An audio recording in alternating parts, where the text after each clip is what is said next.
वेसंतर वर्ग वेसंतर राजा संबंधी प्रश्न। भंते नागसेन, सर्वच बोधिसत्व आपल्या पत्नी व मुलांचे दान देतात काय? किंवा फक्त वेसंतर राजानेच आपल्या पत्नी व मुलांचे दान दिले होते? हे राजा, बोधिसत्व आपल्या पत्नी व मुलांचे सुद्धा दान करतात.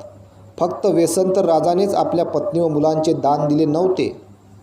याकरता हे भंते नागसेन, ते त्याला अनुमती देतात काय? हे राजा, पत्नी अनुमती देते, परंतु पुत्र अबोधपणामुळे रडतात. जर ते त्याचा अर्थ समजू शकले असते तर त्यांनी सुद्धा अनुमोदन केलेले असते, ते रडले नसते. भंते नागसेन, बोधिसत्व हे कार्य अतिशय कठीण आहे. बोधिसत्वाचे हे कार्य अतिशय कठीण आहे, जो आपल्या स्वतःच्या प्रिय पुत्रांना त्या ब्राह्मणाला दान देतो. याशिवाय दुसरे अत्यंत कठीण कार्य म्हणजे जो आपल्या स्वतःच्या प्रिय पुत्रांना वेलींनी बांधून त्या वेली त्या ब्राह्मणाच्या हवाली करतो व पाहून त्याची उपेक्षा करतो. याशिवाय तिसरे अत्यंत कठीण काम म्हणजे ज्याने त्या बंधनांना स्वतःच्या सामर्थ्याने तोडून परत आलेल्या मुलांना प्रेमाने जवळ घेऊन पुन्हा वेलींनी बांधून त्या ब्राह्मणाला दिले. याशिवाय चौथे अत्यंत कठीण काम म्हणजे जो त्या मुलांच्या अशा ओरडून सांगण्यावरूनही की हे तात, हा यक्ष ब्राह्मण आम्हाला खाण्याकरता नेत आहे, तरी तो त्यांना घाबरू नका असे म्हणून आश्वस्त करतो. याशिवाय पाचवे अत्यंत कठीण काम म्हणजे जो जाली कुमार पाय पसरून रडत म्हणत होता की हे तात, ठीक आहे, तुम्ही ह्या सावड्या विजेत्याला मुक्त करा, मी या यक्ष ब्राह्मणसोबत जाईल. मग या यक्षाने मला खाल्ले तरी चालेल, तरी त्याने त्याच्या विनंतीला स्वीकार केले नाही. याशिवाय सहावे अत्यंत कठीण काम म्हणजे जो जाली राजकुमार रडून रडून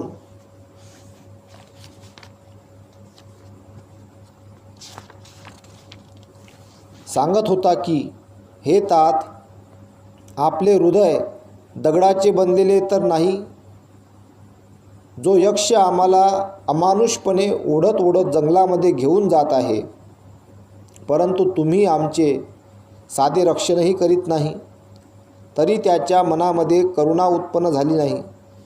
याशिवाय सातवे अत्यंत कठीण काम म्हणजे जो त्यांना भयंकर पद्धतीने ओढत ओढत नेत असताना त्याने त्यांच्याकडे एका नजरेने पाहिलेसुद्धा नाही, किंवा त्याच्या हृदयाला 100 वेळा किंवा 1000 वेळा पाझरसुद्धा फुटला नाही. मनुष्याने आपल्या पुण्य प्राप्तीकरता दुसऱ्यांना का म्हणून दुःख द्यावे? मग त्यांनी स्वतःलाच दान करणे योग्य नाही काय? हे राजा, बोधिसत्वाचे असे भयंकर कार्य असल्यामुळे त्यांची कीर्ती हजारो लोकांपर्यंत पसरलेली होती. सभ्य लोकात प्रशंसा करतात, असुर लोकात प्रशंसा करतात, गरुड लोकात प्रशंसा करतात, नाग लोकात प्रशंसा करतात, यक्ष लोकात प्रशंसा करतात.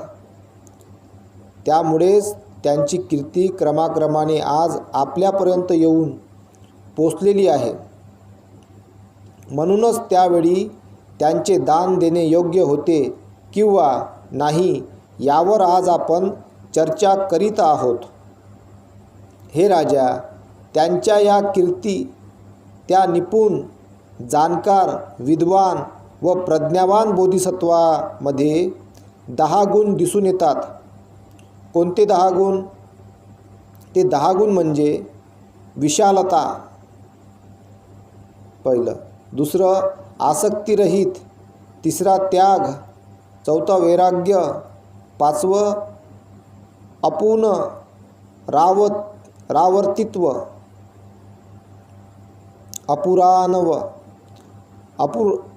अपुनवा वर्तित्व, अपुनरावर्तित्व, सहावं सूक्ष्मता, सातवं महानता, आठवं सहजता, नववं दुर्लभता आणि दहावं बुद्ध धर्माची अदृश्यता. हे राजा, या कीर्तीमुळेच बोधिसत्वाच्या या 10 गुणांची ओळख होत असते. बनते नागसेन, जो दुसऱ्यांना दुःख देऊन दान देतो त्याचे परिणाम सुखद असते काय? सुगतीकडे प्रेरित करणारे असते काय? होय महाराज, त्यात कसली शंका? बनते नागसेन, आपण कारण स्पष्ट करून सांगावे. हे राजा, इथे एक श्रमण किंवा ब्राह्मण शीलवान व कल्याणाची कामना करणारा असतो, परंतु त्याला लकवा व्हावा किंवा त्याचे अंग लुळे पडावे किंवा त्याला एखादा रोग व्हावा व तो रस्त्यात पडलेला असावा, तेव्हा कुणीतरी एक सज्जन मनुष्य त्याच रस्त्याने आपली बैलगाडी घेऊन जात असताना त्याने त्या रोगी माणसाला पाहावे व तो म्हणेल तेथे पोचून द्यावे. तेव्हा हे राजा, त्या पुरुषाला काहीतरी सुख प्राप्ती होणार किंवा नाही? ते कर्म सुगतीकडे प्रेरित करणारे असणार किंवा नाही? होय बनते, त्यात काय शंका? हे बनते, तो पुरुष आपल्या प्रयत्नांनी सुखाला प्राप्त करील, सुगतीला प्राप्त होईल व अशा तऱ्हेने ज्याची कामना सर्वच लोक करतात त्या निर्वाण नगराला तो प्राप्त करील. तरी हे राजा, दुसऱ्यांना दुःख दिल्यामुळेच सुखदायक परिणामांची प्राप्ती होत असते, सुगतीच्या मार्गाची प्रेरणा प्राप्त होत असते असे म्हणावे लागेल. तो सज्जन गाडीवान त्या बैलांना दुःख देऊन अशा प्रकारच्या सुखाला अनुभवतो. हे राजा, आपण दुसरेही एक कारण ऐकावे. जसे दुसऱ्याला दुःख दिले असले तरी त्याचे सुखदायक परिणाम होत असतात, सुगतीच्या मार्गाची प्रेरणा प्राप्त होत असते. हे राजा, येथे जो कोणी राजाने आपल्या जनपद वासियांच्याकडून नियमानुसार कर वसूल करून नंतर आज्ञा प्रवर्तित करून दान द्यावे, तेव्हा हे राजा, तो तसे करण्यापासून काहीतरी सुख अनुभवेल काय? या दानापासून त्याला सुगतीची प्रेरणा मिळेल काय? होय बनते, त्यात कसली शंका?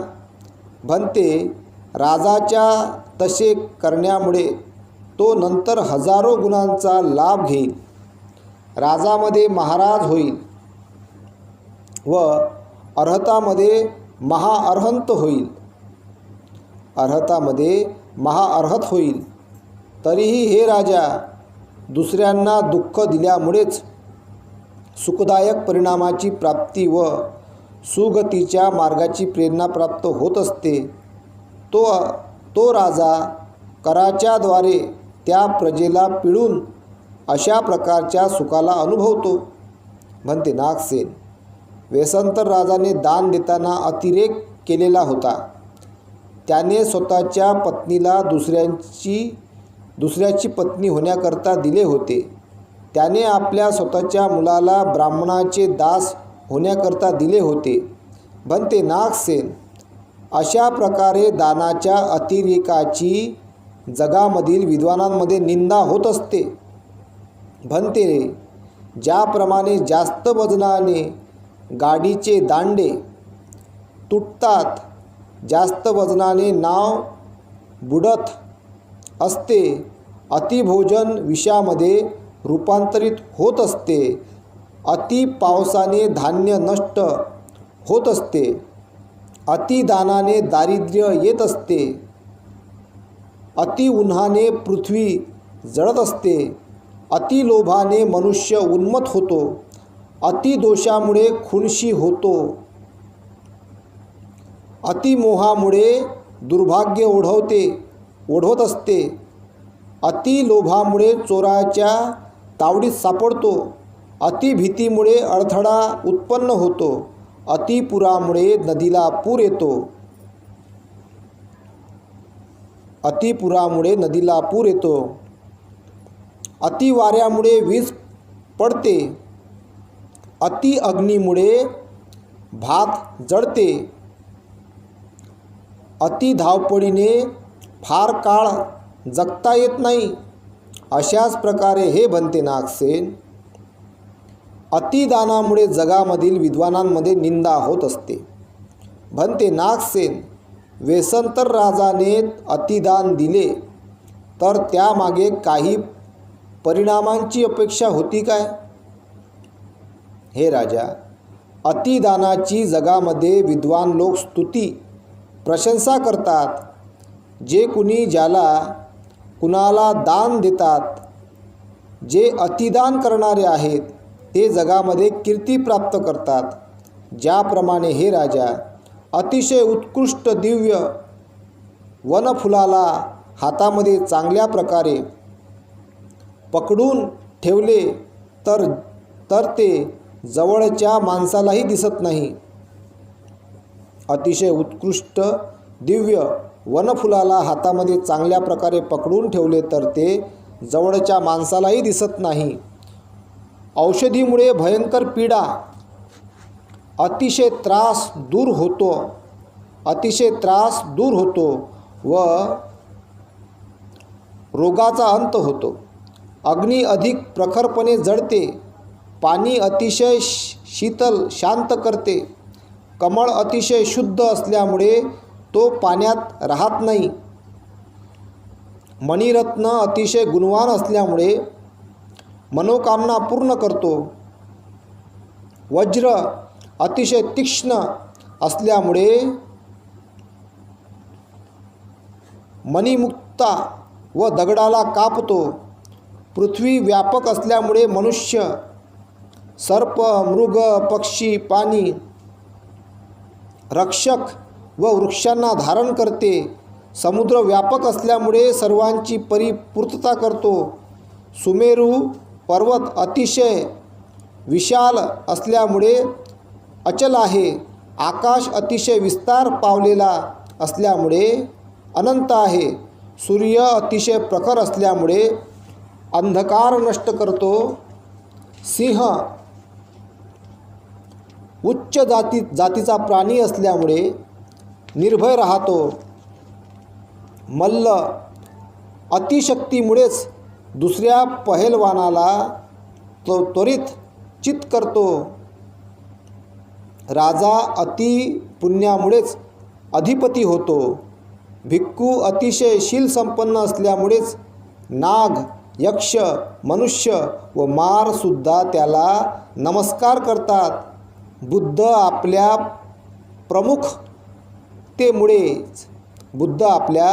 प्रमुखतेमुळेच अनुपम आहेत. अशा प्रकारे हे राजा, अतिदानाची जगामध्ये विद्वान लोक स्तुती प्रशंसा करतात. जे कुणी कुणाला दान देतात, जे अतिदान करणारे आहेत ते जगामध्ये कीर्ती प्राप्त करतात. वेसंतर राजाने अतिदानामुळेच हजारो लोकांमध्ये प्रशंसा प्राप्त केलेली आहे. त्याच अतिदानामुळे वेसंतर राजा बुद्ध होऊ शकला व सर्व लोकांमध्ये सर्वश्रेष्ठ ठरलेला आहे.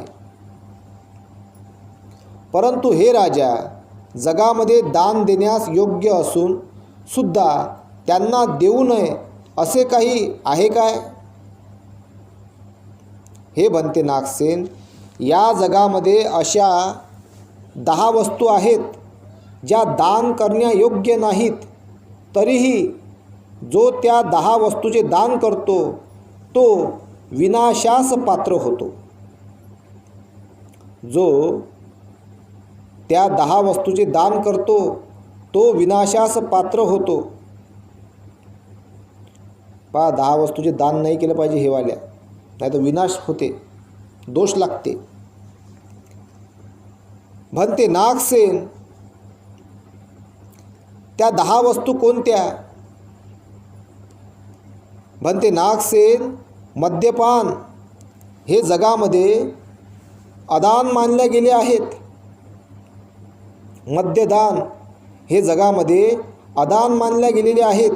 आणि जो ते दान करतो आणि जो ते दान देतो तो वाईट अवस्थेला प्राप्त होतो.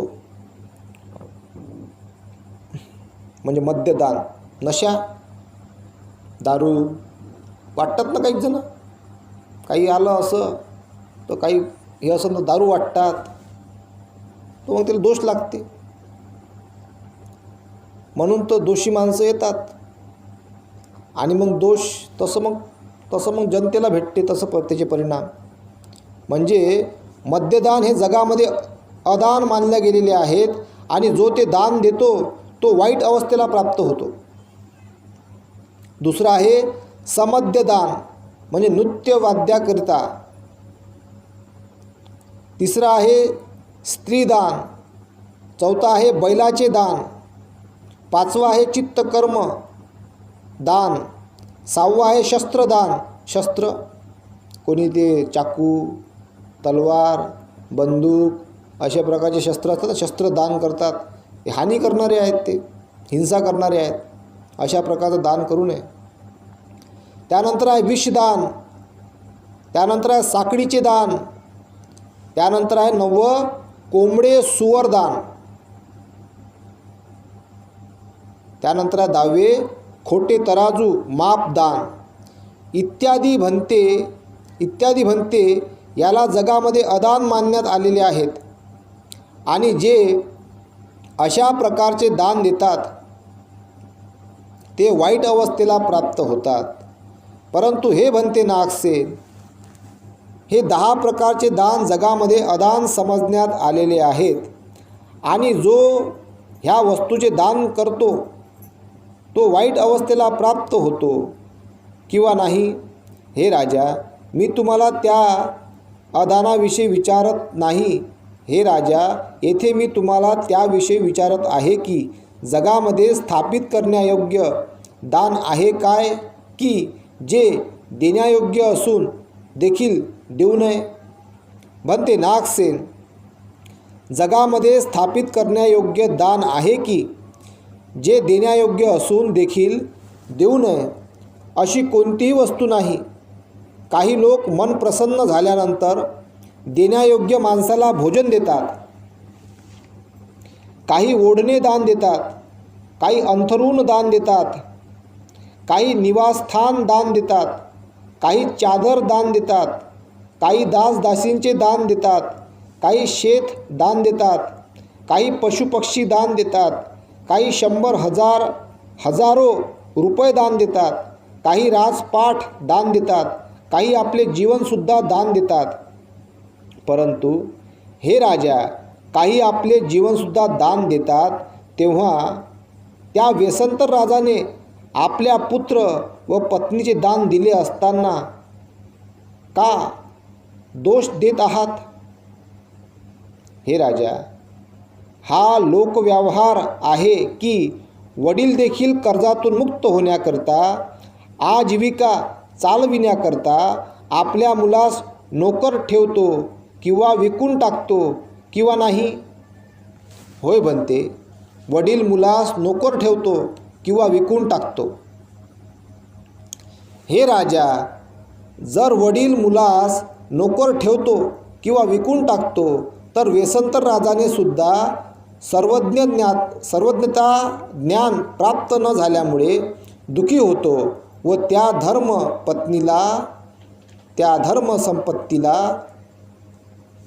धर्मसंपत्तीला प्राप्त करण्याकरिता पुत्राला दान देतो. हे राजा, याप्रमाणे जे लोकांना देण्यासारखे आहे व करता येण्यासारखे आहे ते वेसंतर राजाने केलेले आहे. तेव्हा हे राजा, त्या दानाकरिता तुम्ही वेसंतर राजाला कशाकरिता दोष देत आहात? म्हणते नागसेन, त्या दानाकरिता मी वेसंतर राजाला दोष देत नाही, परंतु त्याने आपल्या पुत्र व पत्नीला न देता त्या मोबदल्यात स्वतःला द्यायला पाहिजे होते. हे राजा, जो पुत्र पत्नीला मागतो तेथे स्वतःला देणे असभ्यपणाचे आहे. जो मागतो त्याला ते दिले पाहिजे, हेच सत्पुरुषाचे कर्तव्य आहे. ज्याप्रमाणे हे राजा, एखाद्या पुरुषाने पाणी मागितले, त्याला जो भोजन देईल तो त्याच्या इच्छेची पूर्ती करतो असे म्हणता येईल काय? म्हणते नाही. जो त्याला भोजन देतो तोच त्याची इच्छापूर्ती करणारा आहे. अशा प्रकारे हे राजा, वेसंतर राजाला ब्राह्मणाने पुत्र पत्नी दान मागितल्यामुळे त्याने त्याला ते दान दिले. हे राजा, जर ब्राह्मणाने वेसंतर राजाला शरीराची याचना केली असती तर त्याने स्वतःची पर्वा न करता, न घाबरता, आनंदित होऊन त्याला स्वतःचे शरीर दान देण्यास मागे पाहिले नसते. हे राजा, कुणी वेसंतर राजाकडे येऊन याचना करू लागला की तू माझे दासत्व स्वीकार कर, तर स्वतःच्या शरीराचाही परित्याग केला असता, देताना त्याला संकोच वाटला नसता. हे राजा, वेसंतर राजाचे शरीर तर फार सामान्य बाब आहे. ज्याप्रमाणे हे राजा, मांस शिजविणे ही अतिशय सामान्य बाब आहे, त्याचप्रमाणे हे राजा, वेसंतर राजाचे शरीर अतिशय सामान्य बाब आहे. किंवा ज्याप्रमाणे हे राजा, झाडावरील फळे विविध प्रकारच्या पक्ष्यांना सर्वसामान्य बाब आहे, अशाच प्रकारे हे राजा, वेसंतर राजाचे शरीर एक सामान्य बाब आहे. कशामुळे? कारण मी सम्यक संबोधी प्राप्त करेन असा विचार केलेला होता. ज्याप्रमाणे हे राजा, एखादा निर्धन गरीब पुरुष धन प्राप्त करण्याच्या इच्छेने धन संपत्तीसाठी प्रयत्न करतो व बकरी, खुंट, वेताच्या सहाय्याने जाता येणाऱ्या मार्गाने जातो, जमिनीवरील व सामुद्रिक व्यापार करतो, काया वाचा मनाने धनप्राप्तीसाठी इच्छा करतो, प्रयत्न करतो, अशाच प्रकारे हे राजा, दानशूर वेसंतर राजा बुद्धत्वरूपी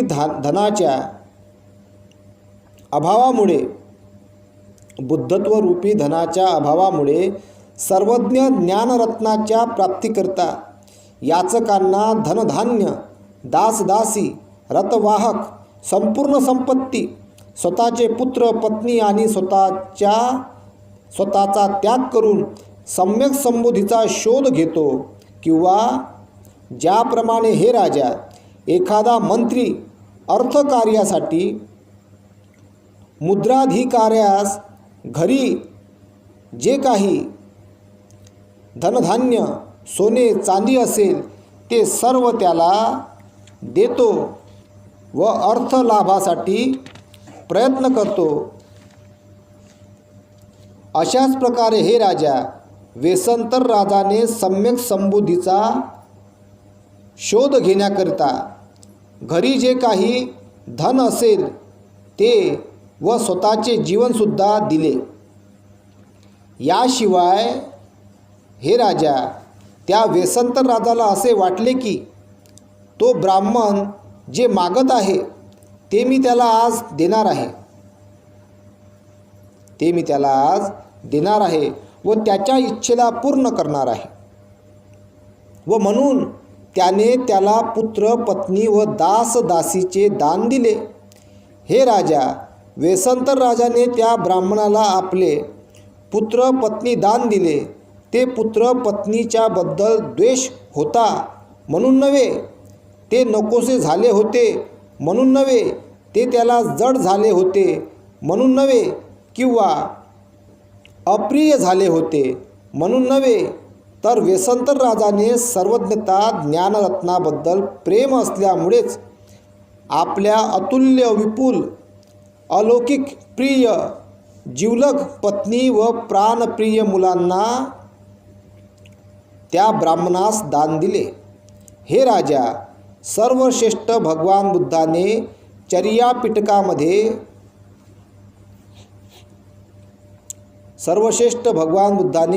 पिटकामध्ये असे म्हटलेले आहे की नमे देस्सा उभो पुत्ता मद्दी देवी न देस्सिया सब्बयुत्तं पियं मह्यं तस्मा पिये अदासहती. माझ्या मनामध्ये त्या दोघांच्या विषयी म्हणजेच पुत्र व पत्नीविषयी द्वेष भावना नव्हती, परंतु मला सर्वज्ञता प्रिय होती, म्हणून मी त्याला आपल्या प्रिय पुत्र व पत्नीचे दान दिले. हे राजा, त्यानंतर वेसंतर राजा आपल्या पुत्र पत्नीला दान करून पर्णकुटीमध्ये जाऊन बसला. त्याच्याप्रती असलेल्या अतिप्रेमामुळे त्याला दुःख झाले. हृदय कोमेजून गेले होते, नाक बंद होत चालले होते व तोंडावाटे गरम श्वास प्रश्वास करणे सुरू होते. डोळ्यातील अश्रू रक्तांमध्ये परिवर्तित होऊन बाहेर येत होते. अशा प्रकारे हे राजा, वेसंतर राजाने व्याकुळ मनाने ब्राह्मणाला पुत्र पत्नीला दान देत असताना म्हटले की मी दान मार्गावरून मागे परतणार नाही. हे राजा, याशिवाय वेसंतर राजाने आणखी 2 बाबींचा विचार करून ब्राह्मणास आपली मुलं दान दिलेली आहेत. त्या 2 बाबी कोणत्या? त्या 2 बाबी म्हणजे माझे दानपथ भंग पावणार नाही, पहिलं. दुसरं, वनकंदमूळ व फळे खाऊन माझी मुलं दुःखी आहेत त्यापासून त्यांना आजोबा मुक्त करतील. हे राजा, वेसंतर राजाला हे माहीत होते की माझ्या मुलांचा दास भावनेने उपयोग करू शकत नाही आणि ह्या मुलांना मुक्त करण्यास आजोबा प्रयत्न करतील. अशा प्रकारे ते पुन्हा माझ्याकडे येतीलच. ह्या 2 कारणामुळेच हे राजा, त्याने त्या ब्राह्मणाला 2 मुलं दिली होती. हे राजा, याशिवाय वेसंतर राजाला माहीत होते की हा ब्राह्मण जर्जर म्हातारा, मोठा दुर्बल, भग्न, काठीच्या साहाय्याने चालणारा, क्षीण व आयुष्य समाप्त होत आलेला आहे. याच्यामध्ये आता सामर्थ्य उरलेले नाही की हा मुलांना गुलाम करून ठेवू शकेल.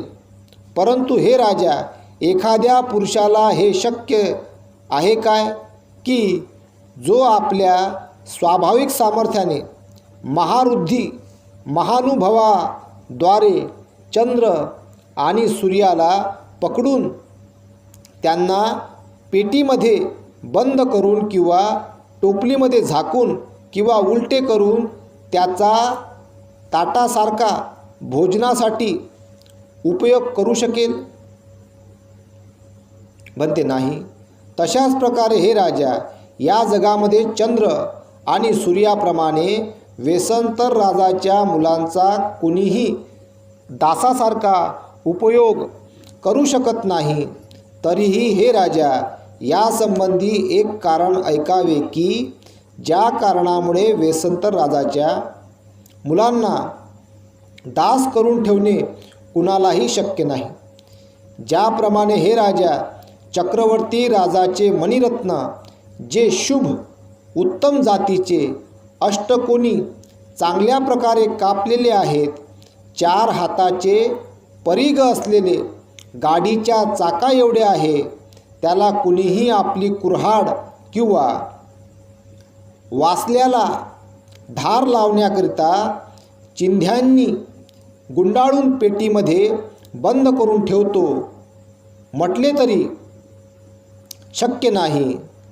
चिंध्यांनी गुंडाळून पेटीमध्ये बंद करून ठेवतो म्हटले तरी शक्य नाही. त्याचप्रमाणे हे राजा, जगामध्ये चक्रवर्ती राजाच्या मणिरत्नाप्रमाणे वेसंतर राजाच्या मुलांना कुणीही गुलाम करून ठेवू शकत नाही. तरीही हे राजा, आपण यासंबंधी आणखीही एक कारण ऐकावे. ज्या कारणामुळे वेसंतर राजाच्या मुलांना कुणीही दास करून ठेवू शकत नाही. ज्याप्रमाणे हे राजा, 3 प्रकारे तुटलेला, पूर्णपणे शुभ्र असलेला, 7 प्रकारे सुप्रतिष्ठित असलेला, 8 हात उंच असलेला, 9 हात लांब असलेला, प्रसन्नचित्त, दर्शनीय, उपोसत संपन्न नागराजाला कुणीही सुपाने किंवा सरावाने झाकून ठेवू शकत नाही. सरावाने ताट झाकून ठेवू शकत नाही किंवा गाईच्या वासराप्रमाणे हाकलून लावू शकत नाही. अशाच प्रकारे हे राजा, या जगामध्ये उपोसत संपन्न नागराजाप्रमाणे वेसंतर राजाच्या मुलांना कुणीही दासाप्रमाणे वागू शकत नाही. उपोसताचा उतार म्हणजे उपोसतामध्ये किती बल आहे हे याच्यावरून आपल्याला लक्षात येते. या जगामध्ये उपोसत संपन्न नागराजाप्रमाणे वेसंतर राजाच्या या जगामध्ये उपोसत संपन्न नागराजाप्रमाणे वेसंतर राजाच्या मुलांना कुणीही दासाप्रमाणे वागू शकत नाही. तरीही हे राजा, आपण यासंबंधी आणखी एक कारण ऐकावे.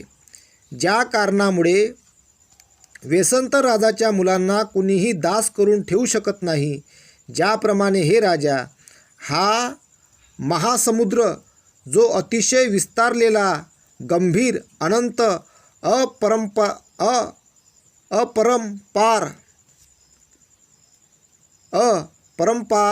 अथांग व पूर्णपणे झाकून ठेवून त्याचा उपयोग करणे कुणालाही शक्य नाही.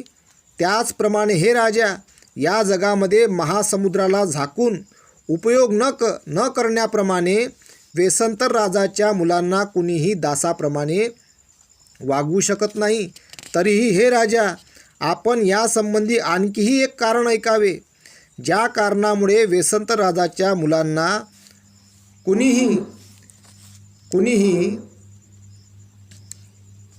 तरीही हे राजा, यासंबंधी आणखी एक कारण ऐकावे. ज्या कारणामुळे वेसंतर राजाच्या मुलांना कुणीही दास करून ठेवू शकत नाही. ज्याप्रमाणे हे राजा, हिमालय पर्वतराज जो 500 योजन उंच आहे, 3000 योजनाच्या भूप्रदेशात विस्तारलेला आहे, 84,000 शिखरांनी वेढलेला आहे, त्यातूनच 500 महानद्या उगम पावलेल्या आहेत, महाजीव प्राण्यांचे आलय आहे, अनेक प्रकारचे ग्रंथधर राहतात, 70 प्रकारच्या औषधी मुळांनी भरलेला आहे व आकाशातील मेघाप्रमाणे उंच दिसणारा आहे. त्याचप्रमाणे हे राजा, हिमालय पर्वताप्रमाणे वेसंतर राजाच्या मुलांना कुणीही दास बनवून ठेवू शकत नाही. तरीही हे राजा, आपण यासंबंधी आणखीही एक कारण ऐकावे. ज्या कारणामुळे वेसंतर राजाच्या मुलांना कुणीही दास करून ठेवू शकत नाही. ज्याप्रमाणे हे राजा, रात्रीच्या भयंकर अंधारामध्ये पर्वताच्या उंच भागावर जळणारा अग्नी फार दुरून पाहता येतो, त्याचप्रमाणे हे राजा, तो वेसंतर राजा त्या पर्वतावरील अग्नीप्रमाणे दुरूनच दिसतो. त्याच्या मुलांना गुलाम करणे कुणालाही शक्य नाही. तरीही हे राजा, आपण यासंबंधी आणखी एक कारण ऐकावे, ज्या कारणामुळे वेसंत राजाच्या मुलांना कुणीही दास करून ठेवू शकत नाही. ज्याप्रमाणे हे राजा, हिमालय पर्वतावरील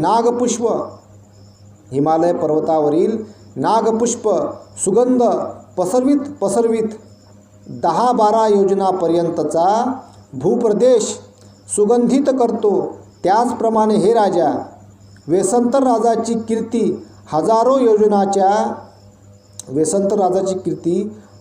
योजनाच्या परिसरामध्ये अकनिष्ठ भवनापर्यंत व पुढे सूर, असुर, गरुड, गंधर्व, यक्ष, राक्षस, नाग, महोरग, किन्नर, इंद्र लोकांपर्यंत पसरलेली होती.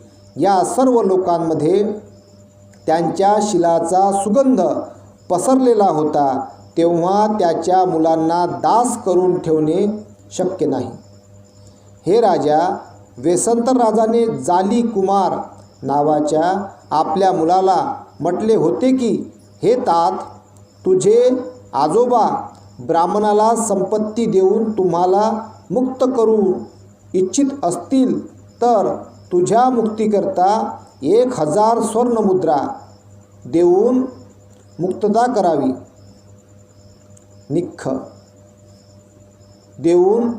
करावी. तसेच कन्हाजीच्या मुक्तीकरता 100 दास, 100 दासी, 100 हत्ती, 100 घोडे, 100 गायी, 100 म्हशी, 100 स्वर्णमुद्रा अशा सर्व वस्तू प्रत्येक 100 देऊन आपली मुक्तता करून घ्यावी. हे तात, जर आजोबाने त्या ब्राह्मणाला आज्ञा देऊन बळजबरीने तुम्हाला मुक्त केले तर तुम्ही आजोबाचे म्हणण्याप्रमाणे न करता त्या ब्राह्मणाचे अनुयायी होऊन राहावे. एवढे अनुशासन करून त्याच्यासोबत पाठविले. त्यानंतर जाली कुमार निघून गेला व आजोबाने विचारले असता त्याने त्यांना सांगितले की, तात, माझ्या वडिलांने मला 1000 स्वर्णमुद्राच्या मोबदल्यात त्या ब्राह्मणाला दान दिले होते आणि कन्हाजींना कन्हेस 100 हत्तीच्या मोबदल्यात दान दिले होते. भंते नागसेन, जो प्रश्न गुंतागुंतीचा दृष्टीभ्रम निर्माण करणारा होता, त्याला आपण चांगल्या प्रकारे विश्लेषण करून सांगितलेले आहे. परप्रवादांचे चांगले खंडन केलेले आहे. त्यावर चांगला प्रकाश टाकलेला आहे. व्यवस्थित परिशोधन केलेले आहे. व्यवस्थित विभाजन करून अर्थ समजावून सांगितलेला आहे. आपण सांगितल्याप्रमाणेच ग्रहण करतो असं आहे. आता इथं सांगायची गोष्ट अशी आहे का, त्या ब्राह्मणानं त्याला दान मागितलं. तो राजा धम्मामध्ये फार परिपक्व झाला होता. त्यांना ते मग समृद्ध दान दिलं. पण त्याचे त्या राजाचे वडील राजा होते. त्याला माहीत आहे का, त्या धम्मामध्ये परिपक्व असल्यामुळे त्याला त्याच्या मुलाला कोणी गुलाम करू शकत नाही. आणि मग अशा प्रकारे त्याच्यामध्ये ते उदाहरण दिलेले आहेत का, मग तो दानपारमितीमध्ये एवढा परिपक्व झालेला होता का तो सगळंच दान देऊन टाकलं त्यानं. म्हणून त्या ब्राह्मणाने त्याला पत्नीने मुलगा मागितला. तो ब्राह्मण फार म्हातारा होता. तर म्हणून राजालाही माहीत होतं का माझं एवढं भयंकर दान आहे, तर माझ्या मुलाला कोणी दास बनवू शकत नाही, गुलाम बनवू शकत नाही. तर अशा प्रकारे आपण त्याला समजून घेतलं पाहिजे. आणि यामध्ये विविध उदाहरण दिलेलं आहे उपसताचं. उपसतामध्ये किती बळ आहे बा, तर त्याचंसुद्धा याच्यामध्ये आपल्याला दिसून येते. आणि अशा प्रकारे आपण जसं याला तसं ऐकून त्याच्यापासून आपण काहीतरी बोध घ्यावा आणि धम्माच्या दिशेने वाटचाल करावी. आणि आपण सर्वांशी मैत्री करावी आणि धम्माच्या दिशेने वाटचाल करावी. इथेच थांबतो.